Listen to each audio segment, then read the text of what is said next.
बहरहाल अब बात करेंगे हम ईरान वॉर की, जिसके चलते भारत के अंदर भी सिलेंडर का जो संकट है वो लगातार बना हुआ है। हालांकि कई जगहों पे सुधरा भी है।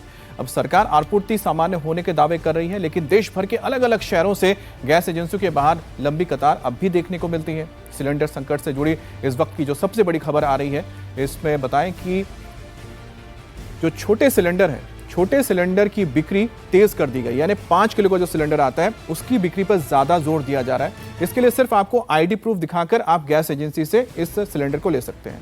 उधर गैस एजेंसियों के बाद भारी भीड़ को देखते हुए लोगों को घंटों का इंतजार करना पड़ा है। इसका सीधा असर मजदूरों और कामगारों पर पड़ा है। दिल्ली, मुंबई समेत कई शहरों से मजदूर पलायन करने को मजबूर है और इन सबके बीच दिल्ली में सीधे गोदामों से सिलेंडर की बिक्री पर रोक लगा दी गई है। तस्वीरें पूरे देश से सामने आ रही हैं। कहीं एजेंसी के बाहर लंबी लंबी कतारें हैं तो कहीं पलायन करते मजदूर। सिर्फ शहर का नाम और तारीख बदल रही है। एलपीजी क्राइसिस से जुड़ी तस्वीर वही की वही है। गैस एजेंसियों के बाहर लोग घंटों इंतजार कर रहे हैं। कई जगहों पर तो बुकिंग के बावजूद सिलेंडर की डिलीवरी ना होने की शिकायतें आ रही हैं। इसी बीच बड़े शहरों के रेलवे स्टेशनों पर भीड़ बढ़ गई है। ज्यादातर गरीब कामगार अपने अपने गांव लौट रहे हैं, क्योंकि उनकी शिकायत है कि दिहाड़ी 500 रुपए मिलती है और कालाबाजारी के चलते गैस ही 500 रुपए किलो मिल रही है। ऐसे में गांव जाना ही ठीक है। अब मिडिल ईस्ट में चल रही इस जंग के बीच पूरी दुनिया में जो लड़ाई है अब वो गैस और तेल को लेकर आ गई है, क्योंकि तेल और गैस की जो क्राइसिस है पूरी दुनिया में अब संकट में है। भारत सरकार कह रही है कि गैस की किल्लत नहीं है, लेकिन लोग पैनिक में हैं। आपको बताते हैं कि लोगों को किन मुसीबतों का ये सामना करना पड़ा है। कई जगहों पर डिलीवरी धीमी या फिर डिलीवरी ना होने की शिकायतें आ रही हैं। गैस एजेंसियों के बाहर लोगों की भारी भीड़ दिख रही है। एलपीजी किल्लत के चलते मजदूर पलायन कर रहे हैं, गांव लौट रहे हैं और ऊपर से कालाबाजारी ने संकट को और बढ़ा दिया है। डिमांड बढ़ गई है तो मुनाफाखोर आपदा को अवसर की तरह ले रहे हैं। जो लोग प्रभावित हैं उनका कहना है कि 4 से 5 गुना दाम वसूले जा रहे हैं। गैस किल्लत का असर यूं तो हर किसी पर पड़ रहा है, मगर होटल और ढाबों पर ज्यादा मार पड़ रही है। गैस किल्लत को लेकर लोग परेशान हैं। गैस ना मिलने की वजह से मजदूर वर्ग बड़े शहरों से जा रहा है। ऐसे में सरकार का क्या कहना है, आइए अब आपको बताते हैं।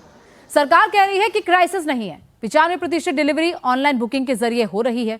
किसी भी गैस एजेंसी से क्राइसिस की सूचना नहीं मिली है। सरकार का यह भी दावा है कि एक दिन में 51 लाख सिलेंडर डिलीवर किए गए हैं। उधर एक्शन भी जारी है। 50,000 से ज्यादा सिलेंडर्स को जब्त किया गया। 1400 डिस्ट्रीब्यूटर्स को शो कॉज नोटिस दिया गया और 36 एजेंसियों की डीलरशिप रद्द कर दी गई है। अब दिल्ली में प्रवासी मजदूरों की भारी तादाद रहती है, लेकिन गैस किल्लत के चलते उन्हें पलायन करने के लिए मजबूर होना पड़ा है। नई दिल्ली और आनंद विहार रेलवे स्टेशन पर मजदूरों और कामगारों की भीड़ देखने को मिली है। वो तत्काल अपने गांव जाना चाहते हैं ताकि वहां लकड़ी और कोयले पर कम से कम खाना तो पका सकें। हमारे सहयोगी शोएब ने आनंद विहार रेलवे स्टेशन पर जाकर ऐसे कुछ यात्रियों से बात की। मैं इस वक्त दिल्ली के आनंद विहार रेलवे स्टेशन पर मौजूद हूँ। यहाँ से तमाम जो मुसाफिर है वो जा रहे हैं और इनमें बहुत सारे जो मुसाफिर हैं जिनसे हमारी बातचीत हुई वो ये बता रहे हैं कि उन्हें गैस की समस्या भी आ रही है और बहुत सारे जो मजदूर तबके के लोग हैं, ख़ास तौर पर बिहार और दूसरे राज्यों में जाने वाले, वो यहाँ से जा रहे हैं और कह रहे हैं कि उनको गैस नहीं मिल पा रही है। और जब से ईरान, अमेरिका, इजराइल के दरमियान लड़ाई हो रही है और हॉर्मूज़ को बंद किया गया है, स्टेट हॉर्मूज़ को, उसके बाद से क्योंकि गैस की जो सप्लाई है उस पर असर पड़ा है तो ब्लैक से मिल रही है। एक तो बहुत ज़्यादा जो गैस है और बहुत ज़्यादा महंगी हो गई है, जिसकी वजह से इन लोगों को बहुत ज़्यादा परेशानी आ रही है। बहुत सारे लोगों से हमारी बातचीत हुई तो वो ये कहते दिखाई दिए कि इस समस्या से छुटकारा पाना अभी उनके लिए मुश्किल हो रहा है, क्योंकि खाने पीने में उन्हें बहुत ज़्यादा मुश्किलें आ रही है। इसलिए बहुत सारे लोग अब अपने अपने गांव या अपने अपने प्रदेशों की तरफ जा रहे हैं और जब हालात ठीक हो जाएंगे तब वो वापस आएंगे।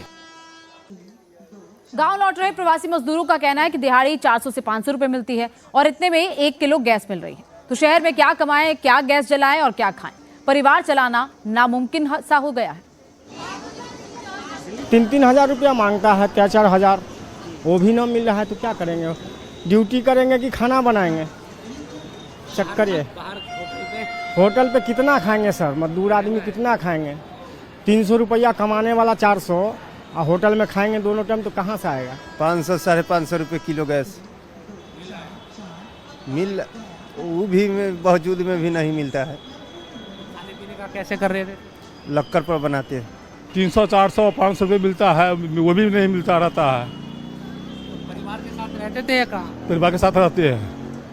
क्या किस तरह के हालात है अभी? फिर अभी भी ठीक नहीं है।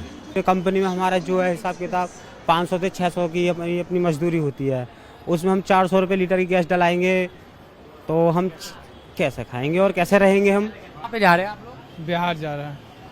क्यों जा रहे हैं? क्या समस्या आ रही है दिल्ली में? दिल्ली में गैस की दिक्कत हो रहा है। क्या काम करते हैं आप यहाँ? कंपनी में करते हैं। और होटल इंडस्ट्री और उद्योग धंधे पर, परिवार सब पर गैस की किल्लत का असर है।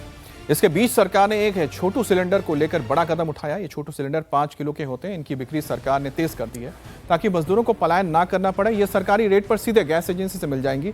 इसके लिए सिर्फ आईडी दिखानी होगी और गैस एजेंसी से आपको छोटू सिलेंडर ले सकता है या मिल सकता है। सरकार का दावा है कि 23 मार्च से अब तक 6,60,000 छोटू सिलेंडर बेचे जा चुके हैं। सिर्फ 4 अप्रैल को ही 90,000 छोटू सिलेंडरों की बिक्री हुई है। लेकिन जरूरी अब यह है कि ये जो मजदूर है उनको कम से कम मिले, क्योंकि कई बार एजेंसियों की ओर से नहीं दी जाती है।